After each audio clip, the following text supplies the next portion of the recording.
গরমের দিন চালতা দিয়ে কোনো রেসিপি হবে না তা কি হয়? আমি বানিয়ে নিলাম চট করে চালতার চচ্চড়ি। তোমরা দেখতেই পেয়েছো আমি চালতাগুলোকে কেটে সেদ্ধ করে নিয়েছি, আর আলুগুলোকেও কিন্তু একদম পাতলা পাতলা করে লম্বা লম্বা করে কেটে নিয়েছি। তারপর আমি গ্যাসে কড়াই বসিয়ে দিলাম, সেখানে তেল দিয়ে দিলাম। তেলটা গরম হয়ে যাওয়ার পর আমি সেখানে দিয়ে দিলাম কালো জিরে ফোড়ন। কালো জিরে ফোড়ন দেওয়ার পর আমি দিয়ে দিলাম আলুগুলোকে, আর নুন হলুদ দিয়ে সুন্দর করে নাড়াচাড়া করলাম। নাড়াচাড়া করার পর যখন দেখলাম আলুটার একটু রং ছাড়ছে, সেখানে আমি দিয়ে দিলাম সেদ্ধ করে রাখা চালতাগুলোকে। তারপর দেখতেই পাচ্ছ সর্ষেটা আগে থেকে বেটে রেখেছিলাম, সেখানেও হলুদ লবণ মেখে নিচ্ছি। আপনারা চাইলে কিন্তু কাঁচা লঙ্কাও দিতে পারেন আদা ফাটা করে, আমি কিন্তু দিয়েছি।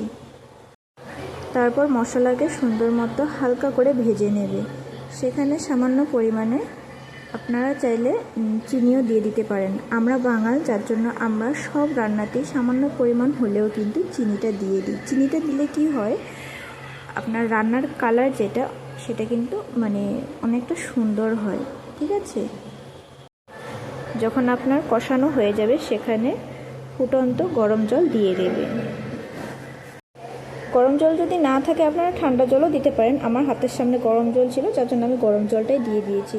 আর যে কোনো রান্নায় গরম জলটা দিলে কিন্তু ভালো হয়। গ্যাসের স্টিমটা কমিয়ে 3 থেকে 4 মিনিট নাড়াচাড়া করার পর তারপর নামিয়ে নেবেন। দেখে কিন্তু মনে হচ্ছে এক্ষুনি খাই। আমি তো খেতে বসেই